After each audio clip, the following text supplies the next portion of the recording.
I spent the day in the shade of a tree, thinking how we best spend. Bonjour, profitez du dynamisme des marchés financiers tout en bénéficiant des mécanismes des unités de compte. C'est possible grâce au support en unités de compte complexes, aussi appelés produits structurés. Ces supports combinent plusieurs instruments financiers. Il en existe une multitude pouvant convenir à un grand nombre de profils. Qui fabrique les produits structurés? Ce sont les banques qui émettent le produit. Afin de donner certaines garanties aux investisseurs quant à sa solidité, Generali sélectionne des banques qui ont une notation financière de A- par exemple.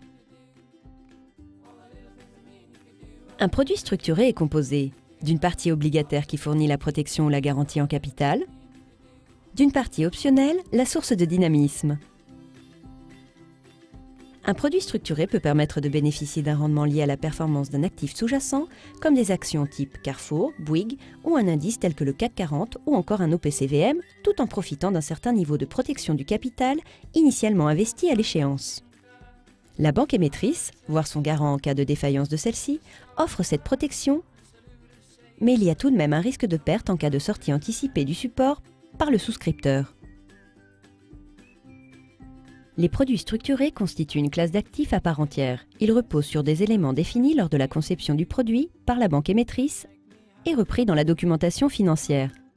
Term sheet, brochure, à savoir la maturité, c'est-à-dire la durée de vie du support, le sous-jacent, le mécanisme de remboursement anticipé, c'est-à-dire son remboursement avant échéance dans des conditions prédéfinies, les mécanismes de rendement ou de participation.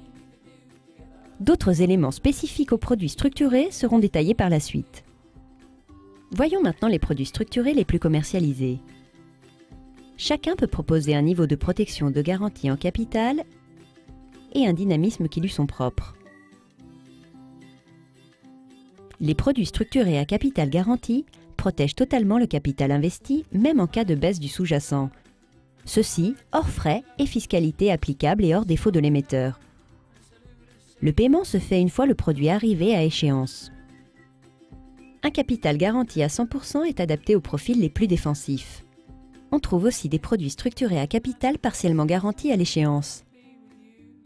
Les niveaux de garantie allant de 80% à 95% permettent d'allouer une part plus importante à la partie optionnelle et donc de dynamiser l'investissement. Ce sont des supports non garantis en capital, exposés au risque d'une sortie anticipée du souscripteur. Plus le niveau de garantie choisi est bas, plus le rendement potentiel est élevé. Il existe un autre type de produit structuré dont le risque de perte est plus élevé, mais offrant tout de même une protection en capital à l'échéance. Ce sont les produits structurés avec protection conditionnelle du capital. Ces derniers peuvent délivrer un rendement plus attractif grâce à la distribution de coupons, tout en rendant le capital initialement investi à l'échéance si le sous-jacent n'a pas baissé en dessous d'un certain niveau appelé barrière de protection. Celle-ci est définie dans la formule mathématique indiquée dans la documentation financière établie par l'émetteur. Habituellement, la barrière de protection se situe entre moins 30% et moins 50% par rapport au niveau initial du sous-jacent. Comment fonctionne une barrière à moins 30% par exemple ?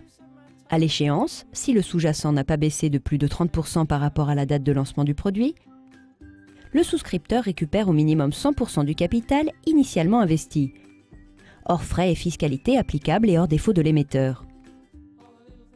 Si, par contre, à l'échéance, le niveau du sous-jacent est inférieur au niveau de protection de la barrière, alors il n'y a pas de garantie en capital et le souscripteur peut subir une perte totale.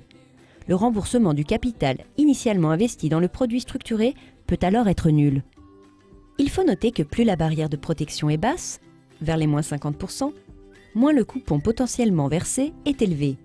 Le mode de versement du coupon peut aussi varier selon les types de produits.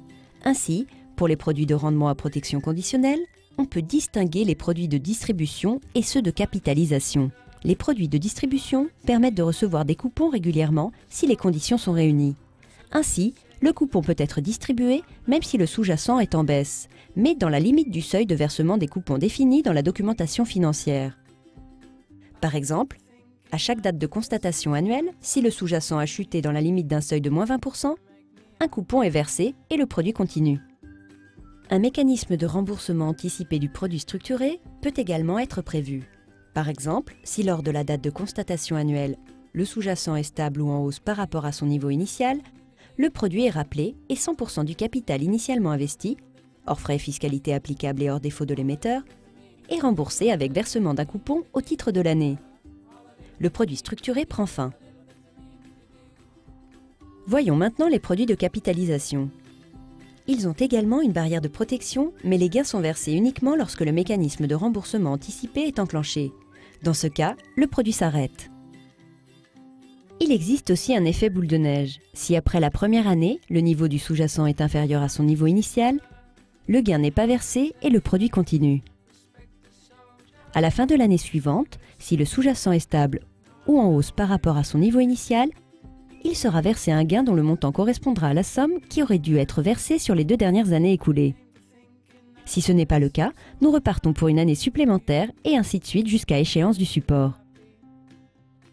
À ce moment-là, si le sous-jacent est inférieur à son niveau initial, le souscripteur doit se référer à la barrière de protection indiquée dans la documentation établie par la banque émettrice pour connaître l'impact sur le montant du capital remboursé. Il se peut qu'il n'y ait pas de protection et que le souscripteur subisse une perte totale du capital initialement investi. Vous l'aurez compris, les produits structurés présentent un certain nombre d'avantages, mais sont également exposés à des risques. Risque de crédit, le souscripteur est exposé au risque de défaut de l'émetteur du produit structuré et de son garant. Faillite ou défaut de paiement, il peut donc subir une perte totale et le remboursement du capital investi peut être nul. Risque de marché, le prix du produit en cours de vie évolue, non seulement en fonction de la performance du sous-jacent, mais aussi en fonction de sa volatilité, des taux d'intérêt et de la qualité de crédit de l'émetteur et du garant de la formule. Ainsi, il existe un risque de perte en capital non mesurable a priori en cas de désinvestissement anticipé du fait d'un rachat, d'un arbitrage, d'un transfert ou du dénouement par décès ou terme, du contrat d'assurance vie ou de capitalisation et à l'échéance du produit structuré. Dans ces conditions, le remboursement du capital initialement investi peut être nul. Il faut également préciser que pour certains types de produits, les gains sont plafonnés si le sous-jacent progresse très fortement. Voilà, les produits structurés n'ont maintenant plus de secret pour vous.